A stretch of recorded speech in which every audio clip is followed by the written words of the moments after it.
동양화가 이의제입니다.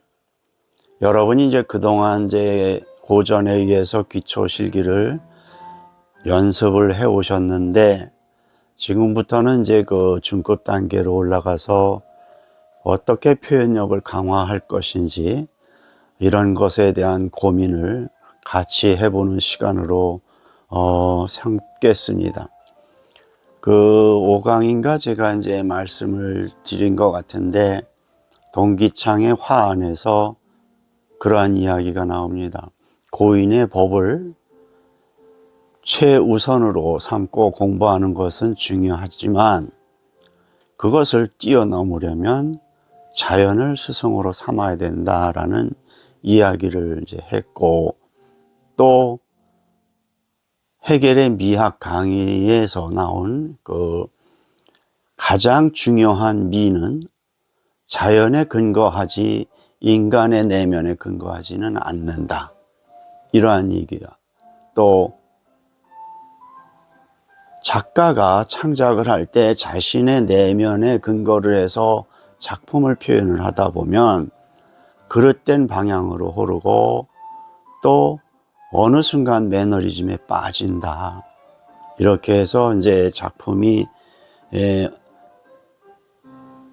더 발전하지 못하는 이러한 그 상황에 이제 도래하는 이러한 이야기를 말씀을 드렸고, 그런 현상에서 이제 자연을 모르다 보니까 이 어마어마한 자연의 그 이치를 모르다 보니까 자신이 최고이냐, 기교라든가 그 어떤 그 자아도취해 가지고 예쁜 거라든가 멋있는 거라든가 이런 것을 자신의 내면에 있는 것을 그저 최고이냐 이렇게 표현하는 그런 잘못된 그런 현상도 종종 보이지 않나, 이런 생각을 합니다.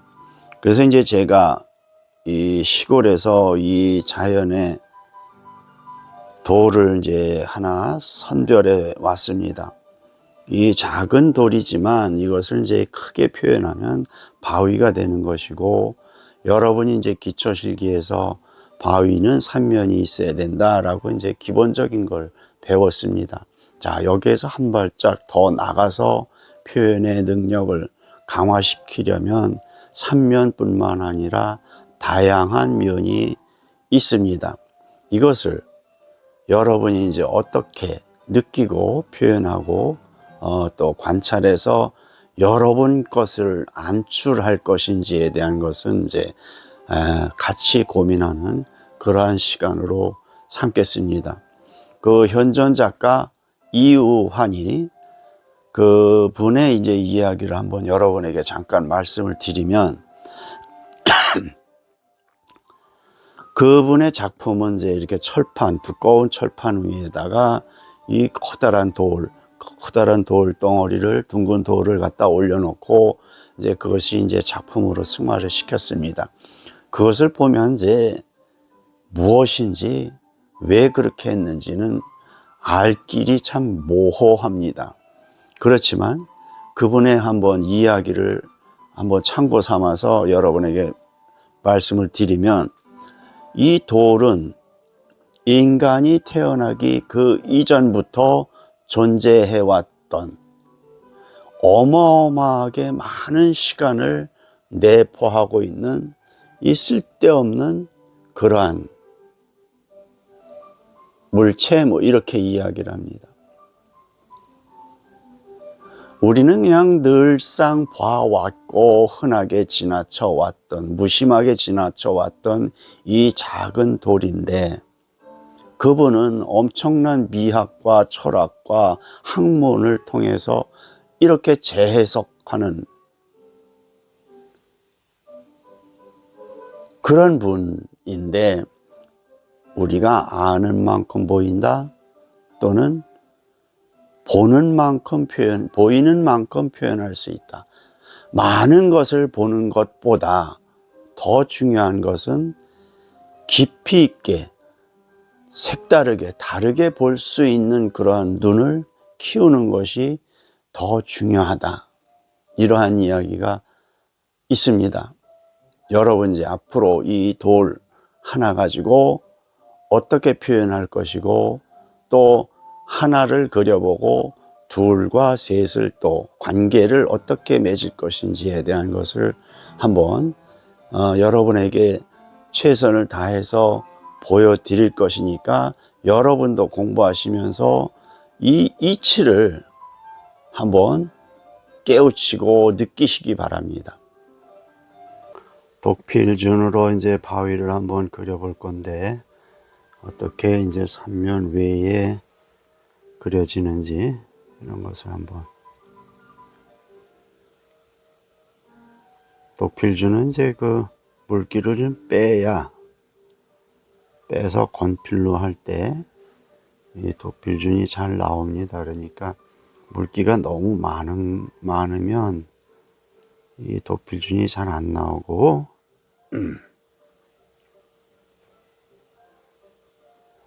좀 붓도 양면을 사용해서 이렇게 납작하게 뭉뚝뭉뚝한 준법이 이제 독필준이니까, 여러분 이제 그것을 감안하셔서 뭉뚝뭉뚝하게 이렇게 준법을 만드셔야 합니다. 이것도 이제 일획에 대한 정확한, 예를 들어서 이제 이렇게 하면 이건 독필준이 아닙니다. 그러니까 처음부터 끝까지 이렇게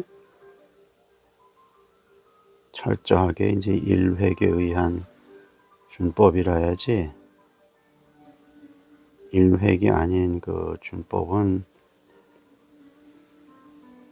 필히 살아있지 못합니다. 그래서 철저하게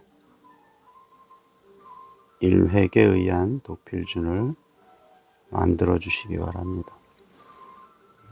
이것이 이제 크기도 했다, 작게도 했다, 길게도 했다, 가늘게도 했다, 굵게도 했다, 이제 다양하게 준을 만들어 주셔야 합니다. 이게 또 이제 많은 변화가 있으니까, 바위를 그리다 보면 크게 그려야 될 때가 있고, 또 아주 작게 그릴 때가 있고, 또는 이제 길게 그려야 될 때도 있고, 이 준법에 의해서 바위의 그 형태에 따라서 준법이 이제 다양하게 나와야 합니다. 그렇게 하다 보면 붓을 이제 자유자재로 다룰 수 있게 되고,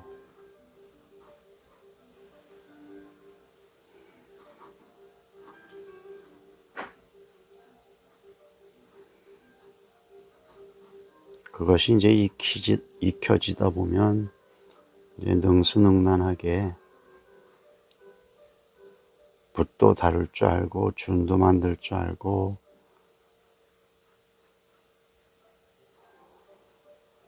의도한 대로 붓이 또 손이 따라가 주니까,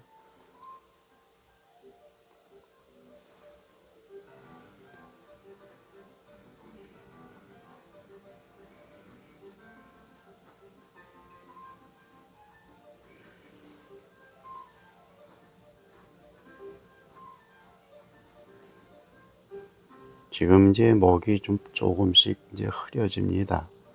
먹이 이제 빠져서 흐려지는데, 이럴 때는 이제 더 이상 준에 앞에 이렇게 강한 준이 되지 않을 때는 먹에는 오체가 있어야 된다라고 했으니까, 이 안쪽으로 들어와서 처음에 했던 그 강한 쪽으로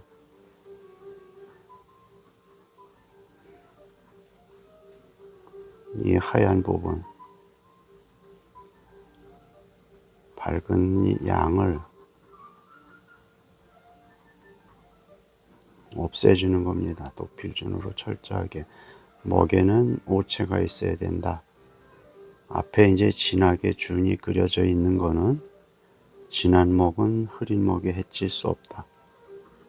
이런 이론이 여기에서 이제 성립이 되는 거니까, 여러분이 이제 그런 것도 여기에서 충분히 연습을 통해서 체험을 해 보시기 바랍니다. 음일 때는 이제 철저하게 음으로, 제일 앞에 있는 거는 이제 진하고 강해야 되니까 목에는 오체가 있어야 된다. 목은 금쪽같이 써라. 이제 이런 데서 이렇게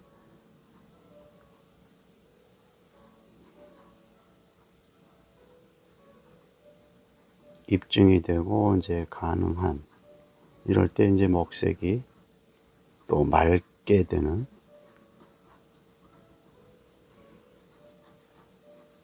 이제 이쪽은 제가 이쪽을 강하게 해주기 위해서 어떤 의도에 의해서 이제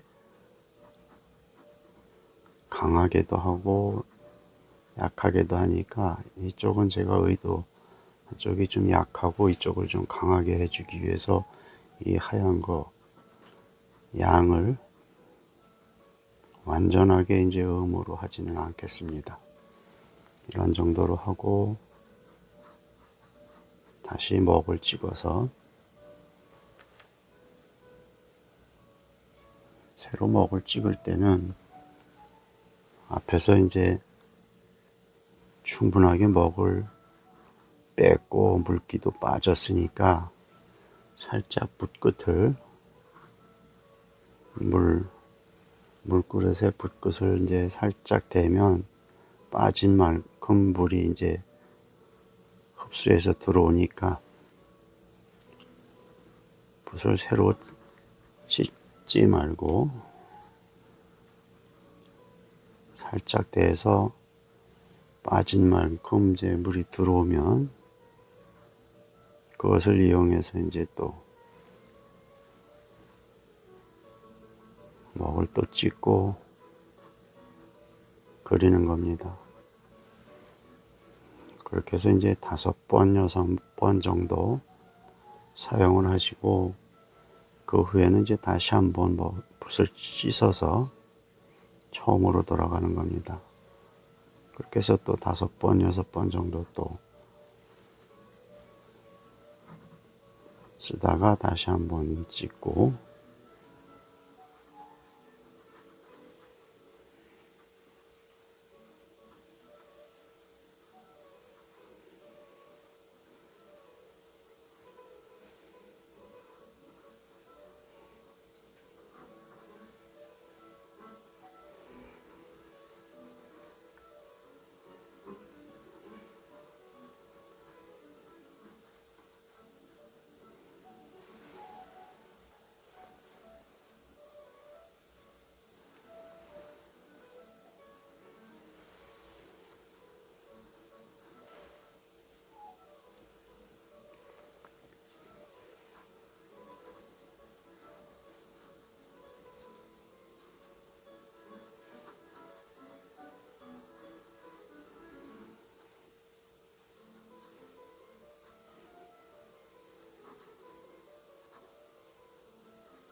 이 준의 방향을 살짝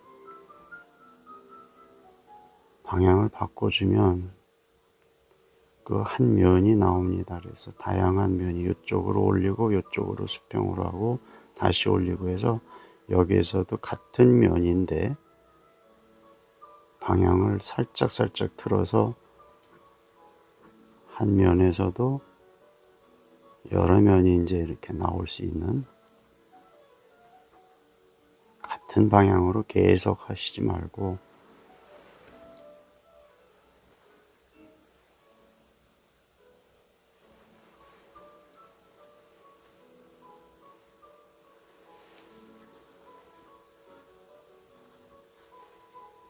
크게도 했다 작게도 했다 방향을 같은 면이라도 똑같이 하지 말고, 그렇다고 또 너무 방향을 갑자기 각도를 너무 틀지 말고 조금씩 변화를 준다면, 방향의 변화를 준다면 또 다른 면이, 한 면에서도 조금씩 다른 면이 나오고 변화가 생기니까 그러한 쪽으로 잘 여러분이 이제 응용을 하신다면 더 좋은 효과가 있으니까.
이 위쪽의 면 같은 경우는 이제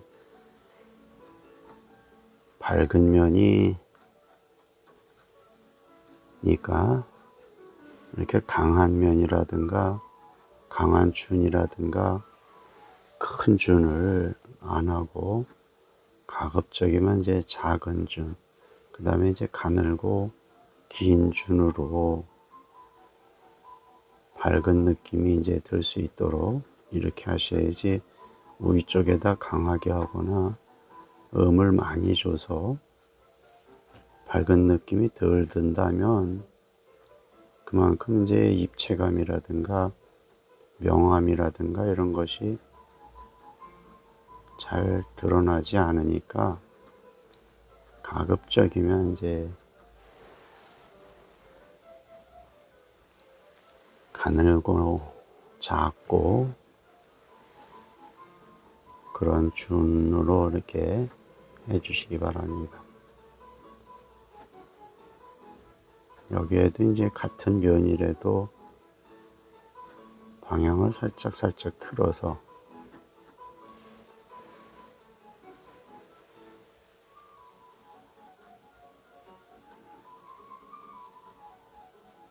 면에 이제 변화를 주는 그런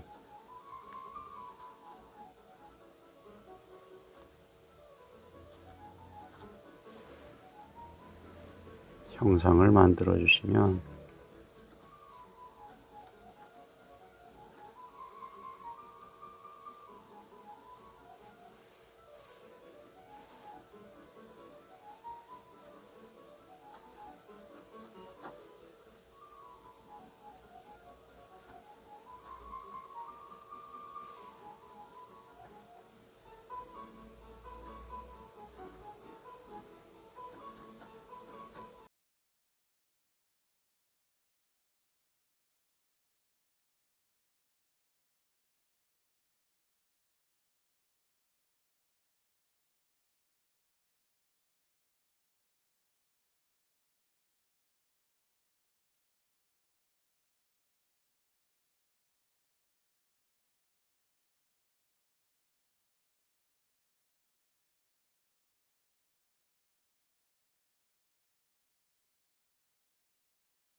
어느 정도 이제 그 형상이 드러나면 지금과 같이 제가 하는 것은 이제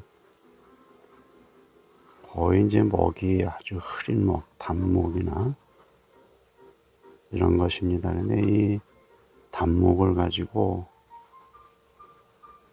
최대한 이제 여러분이 이용을 할 줄 아셔야 됩니다. 예를 들면 지금 이런 경우 같은 경우는 조금 아래 느낌이니까 준을 이렇게 했습니다.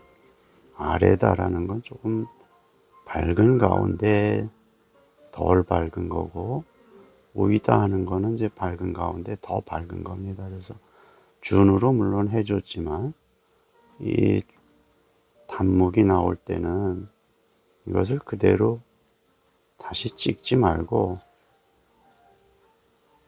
이런 부분에서 보면 이제 거의 나오지 않습니다. 그렇지만 천천히 하면 이렇게 나오니까 이런 걸 가지고 여러분이 이제 즐기고 느끼면서 조금 어두운 부분은 천천히 밝은 가운데 어두운 부분 뭐 이런 느낌을 천천히 만들어 주시는 겁니다. 이것이 이제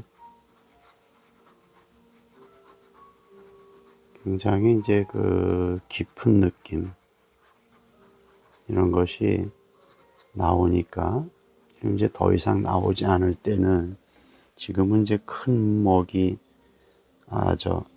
진한 먹이 필요하지 않습니다. 이럴 때는 이제 접시에 묻어 있는 그 먹을 가지고 벼루에서 바로 진한 먹을 쓰시지 말고 중목이나 단목을 써야 되는데 구태여 진한 먹을 가지고 쓰시지 말고 접시에 있는 먹을 가지고 이런 부분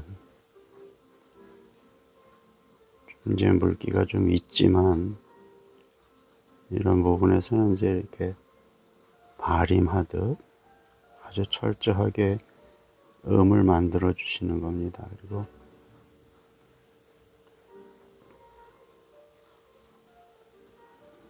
이 앞부분 또 아랫부분 이런 부분을 철저하게 이제 흐린목, 중목, 단목으로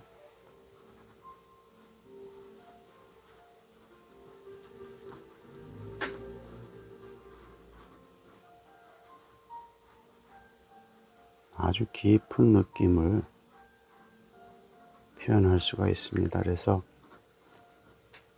먹을 금쪽같이 써라 라는 이야기는 여러분이 이제 제가 이렇게 말씀을 드린 거를 잘 연습을 하다 보면 그 느낌이 아마 그 화론의 그런 이야기가 왜 나왔는지를 아마 절실하게 느낄 때가 있을 겁니다. 그림을 잘하는 사람들은 물그릇에 물이 아주 맑고 깨끗하고 접시에도 거의 먹이 남아있지 않습니다. 그건 아주 먹을 잘 쓰는 그런 경지에 있는 사람들입니다. 여러분도 한번 그것을 경험을 해보시기 바랍니다.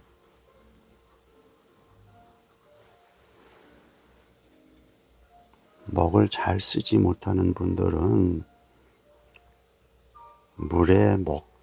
물도 시커멓고 벼루에도 먹이 잔뜩 묻어 있고 그런 분들 보면 이제 먹의 붓에는 아주 깊은 진한 먹이 깊게 들어와서 도저히 이제 흐린 먹이 나올 것 같지 않은 그런 이제 붓이 되어 있을 겁니다. 그것은 이제 하루 빨리 고치셔서 진한 먹을 써도 흐린 먹이 나올 것 같은 진한 먹 이래야지 그 먹이 맑고 먹이라 할 수 있지. 먹을 써도 진한 먹만 나오고 탕먹이 됩니다. 그런 것은 그냥 결코 바람직하지 않으니까